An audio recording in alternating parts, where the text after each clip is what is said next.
misuse PCR to estimate all these supposed free viral RNAs that may or may not be there?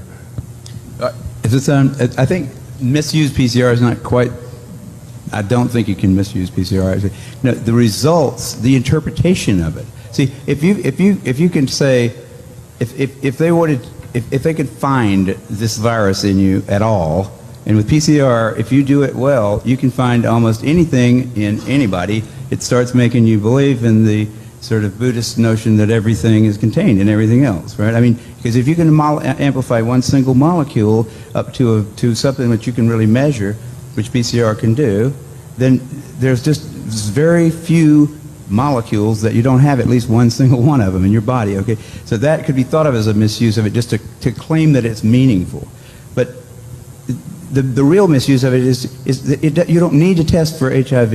You don't need to test for the other 10,000 retroviruses that are unnamed also in the subject.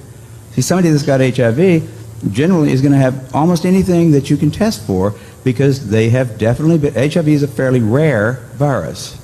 There's only 1 million of us out of 250, 300 million people in America that have that virus. So you have to get around, either your mother had to have it and pass it to you, or you have to really be paying a lot of attention to people that do have it and paying only attention to them and get a pretty good chance of getting it that way. It's hard to get it, but if you have it, there's a good chance you've also got a lot of other ones because you've been in the market for it's been possible for you to get a lot of.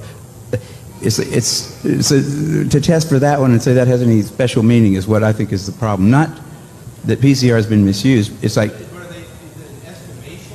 It's not an estimation. No, it's a really quantitative thing. It tells you something about nature and about what's there, but it allows you to take a very minuscule amount of anything and make it measurable, and then talk about it in meetings and stuff like it is important.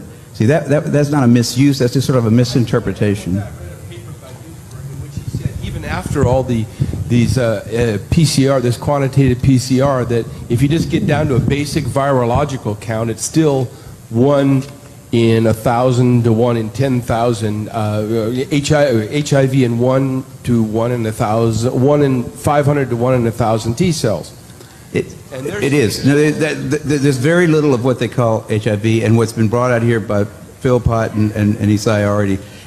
The measurement for it is not exact at all. It's not as good as our measurement for things like apples. An apple is an apple. You know, you can get something that's kind of like, if you got enough things that look kind of like an apple and you stick them all together, you might think it's an apple.